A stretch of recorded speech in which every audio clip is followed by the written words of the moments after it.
저는 전 남편과 이혼하고 혼자 살고 있는 60대 여자입니다. 어렸을 적 부모님께서 맺어준 인연과 선을 보고 결혼을 하나 싶었는데 남자 쪽 문제로 파혼을 하게 되었어요. 좋아요, 구독, 알림 설정 부탁드려요. 그때만 하더라도 파혼을 했다는 것이 금이 되었을 시절이라 거의 과부 혹은 이혼녀 같은 분위기 속에서 많이 위축이 되었죠. 그러다가 전 남편을 만나게 되었습니다. 그 사람은 아들 하나 딸린 호랍이었어요. 애기 엄마는 아이 낳다가 죽었다고 하는데 결혼 생활도 1년을 채 못했을 정도로 짧아 저와 별 다를 바는 없어 보였습니다. 결국은 저 역시 어른들 권유에 못 이기는 척하며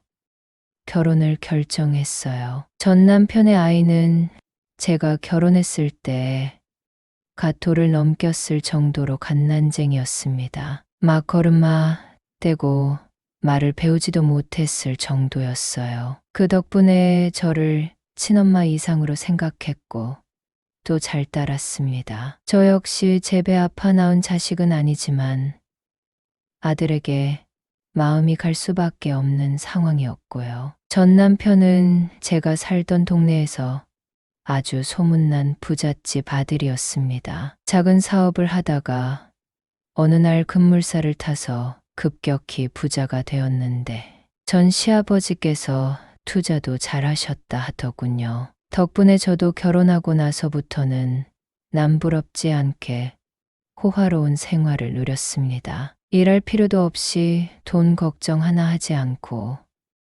아들을 키우는 데에만 집중했어요. 아들도 부족함 없이 사랑만 듬뿍 받고 자라서 그런지 아주 바람직한 청년이 되더군요. 문제는 아들이 남편을 닮아 외적으로 그렇게 빼어난 편은 아니라는 점이었습니다. 그래도 키는 큰 편이라 대학교만 들어가면 여자들이 따를 거라 항상 아들을 위로해주곤 했었는데요. 우려했던 게 현실이 되었고 아들은 군대를 가기 전까지도 여자 손 한 번 못 잡아 본 상태였습니다. 그렇다 보니 매일 아들은 엄마, 내가 대체 뭐가 부족한 걸까 외모하면서 스트레스를 받아 했어요. 아들은 거의 집 밖에도 잘 나가지 않으려고 할 정도로 우울증이 극심했는데요. 지금 생각해보면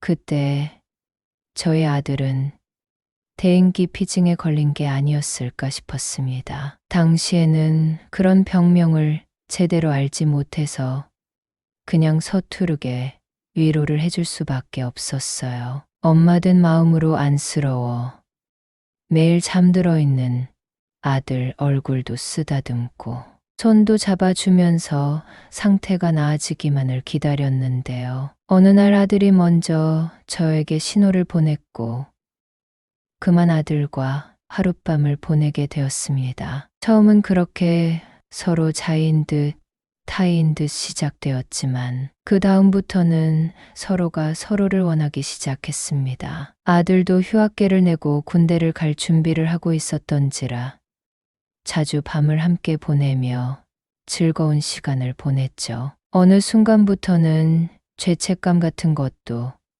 사라지고 쾌락만 남은 관계가 되었습니다. 그렇다고 해서 엄마 노릇을 제대로 하지 않았던 건 아닙니다. 군대를 간 후에도 틈이 날 때마다 연애, 외박, 휴가 때 데리러 가고 살뜰히 살폈어요. 물론 그 와중에도 외로워하는 아들을 받아주었습니다. 그러다 남편이 잠든 줄 알고 아들과 함께 있었는데 그만 들키고 말았어요. 벙찐 남편은 지금 제정신이냐며 울분을 터뜨렸고 솔직히 저도 그때는 할 말이 없더군요. 남편은 저에게 어떤 변명도 원하지 않았습니다. 제가 뭐라 말할라 치면 바로 자리를 피했고 바로 이혼을 하자고 소장을 보냈어요. 가능하면 서로 흠집 내지 말고 조용히 합의 이혼을 하자며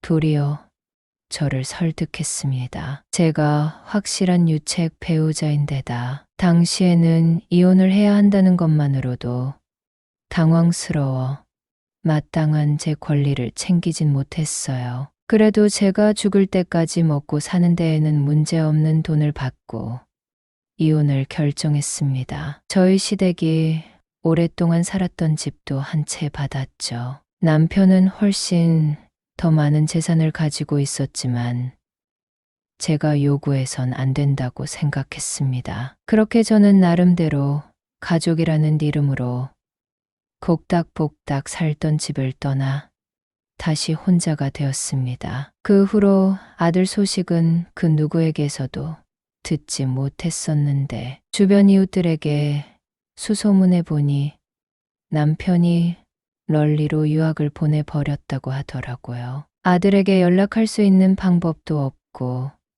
그냥 이대로 끝내는 게 좋을 것 같다 생각하기도 했습니다. 그 후로 한동안은 정신을 차리지 못하고 내내 술만 마시거나 취미 생활만 하며 집에 틀어박혀 있었습니다. 친구들과 함께 나가게 된 동호회 등에서 남자도 여럿 만났지만 큰 감흥이 없더군요. 분명히 상대에게 설레이고 있는 것은 맞는 것 같았어요. 하지만 막상 함께 있다 보면 아무런 느낌도 없고 무의미한 만남이라는 생각이 강하게 들었을 뿐이었습니다. 그러던 어느 날 제가 사는 곳 바로 옆집으로 한 젊은 총각이 이사를 왔습니다. 나름 부촌 주택가라 20대 청년이 살만한 곳은 아닌데도 혼자서 사는 것 같더군요. 마주치면 꾸벅 90도로 고개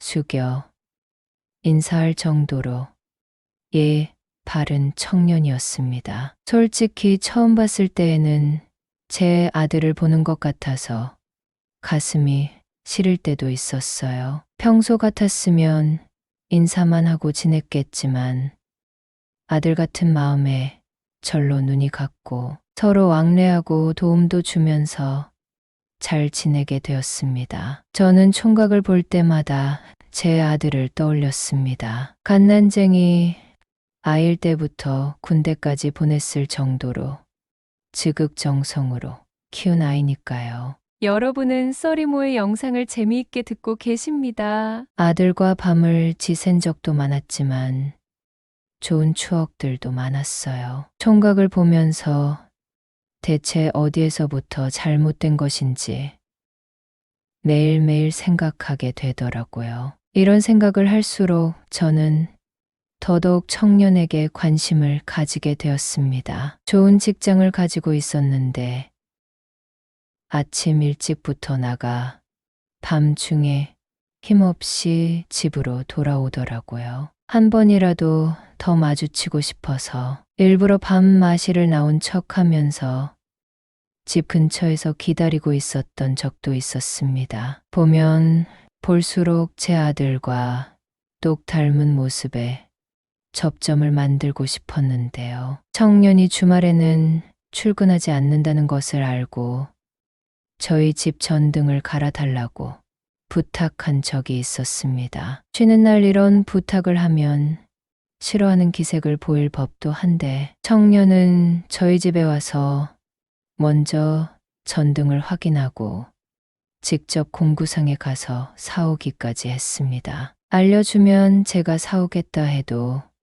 극구 거부하고 젊은 제가 다녀와야죠. 그냥 집에서 쉬고 계세요. 금방 와요. 하면서 뛰어가기도 했습니다. 날씨가 슬슬 추워지고 있어서 후드티 같은 것을 껴입고 있었는데요. 전등을 갈면서 거치적거린다고 안에 입었던 얇은 흰 티셔츠 한 장만 빼고는 다 벗어 두더라고요. 순간적으로 심장이 쿵 하고 내려앉는 것 같았습니다. 그때까지는 잘 몰랐는데 평소 운동을 열심히 한 건지 몸이 굉장히 좋았습니다. 의자가 흔들거린다는 핑계로 잡아주면서 힐끔 봤는데 복근까지 있더라고요. 뭔가를 기대한 건 아니었어요. 그냥 은근히 가까이 지내고 싶다는 제 욕심에 그렇게 관심을 가지고 있었던 것인데요. 청년은 아무것도 모르는 채 정말 착하게도 제 부탁이면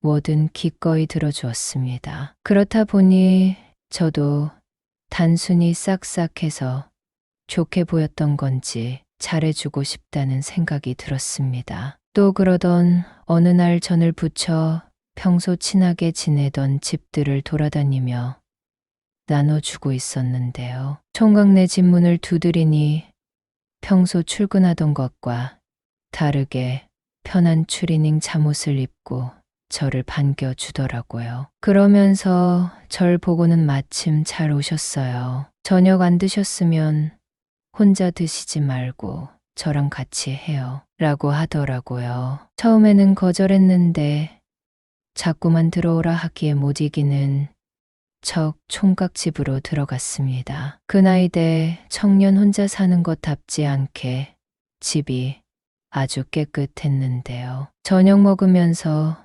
이런저런 이야기를 나누게 되었습니다. 총각네 집도 꽤 잘 사는 집이었는데 오히려 그래서 부모님 사랑을 잘 못 받고 자랐다 하더군요. 어렸을 때부터 부모님께서 좋은 성적, 학업, 취업까지 모두 통제하려 해서 지금은 혼자 나와 살게 된 거라고 했습니다. 지금은 번듯한 직장도 가지고 있고 더 이상 부모님 뜻에 휘둘리지 않고 싶다고 하더군요. 저도 순간 아들 생각이 나서 나도 아들이 있었어. 지금은 이혼하고 못 보게 됐지만 총각 보니 우리 아들 생각이 많이 나네 하고 솔직하게 말해버렸습니다. 그랬더니 총각은 결혼을 하셨던 줄 몰랐어요. 지금까지 그냥 혼자 지내시는 분인 줄 알았네요. 하면서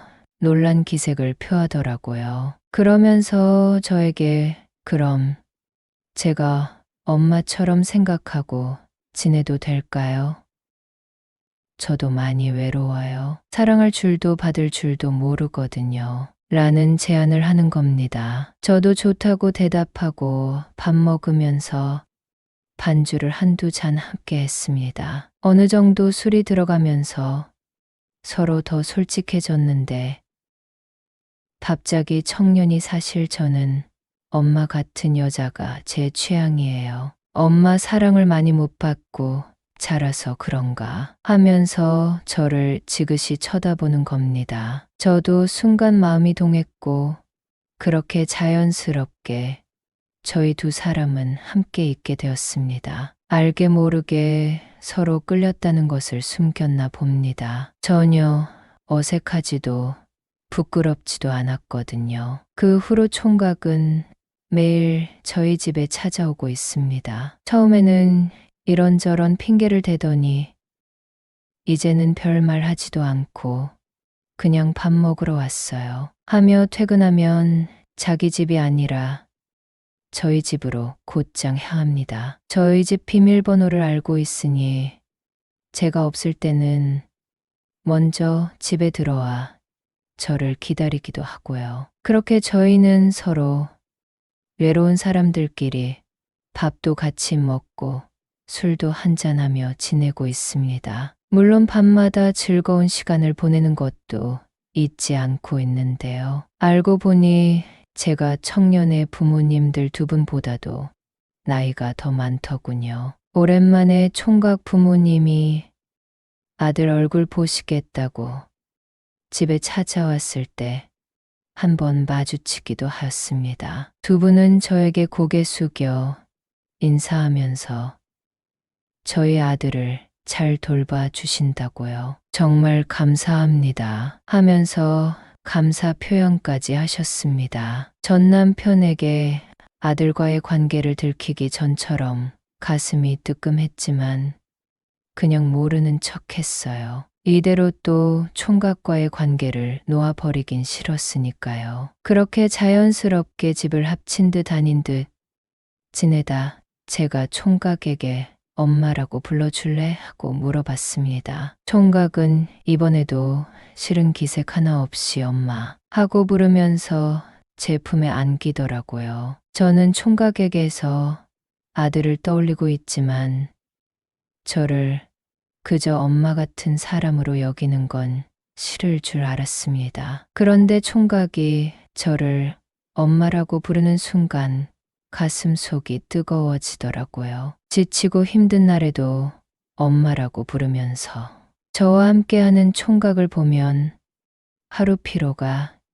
다 날아가는 듯한 느낌이 듭니다. 하지만 동시에 이런 걱정이 들어요. 총각은 여전히 20대 후반 젊고 푸릇푸릇하며 직업과 집안까지 좋으니 언제든 떠나갈 수 있는 사람이라고요. 여자친구가 생기고 결혼의 가정을 이루면 저 같은 건 쳐다도 봐주지 않을 거라는 걸 알고 있습니다. 물론 저도 아직 여생이 길겠죠. 그런데 총각이 떠나고 나면 또 다시 저에게 비슷한 기회도 오지 않을 것 같아서 두렵습니다. 제 나이대와 비슷하고 마음 맞는 사람 만나 새 살림 꾸리는 게 가장 좋겠지만 이제는 제가 그런 관계에 만족감을 얻지 못하는 것 같아요. 총각이 젊고 또 부족한 부분 없이 자라 언제 저를 떠날지 몰라 요즘은 우울하기까지 하네요.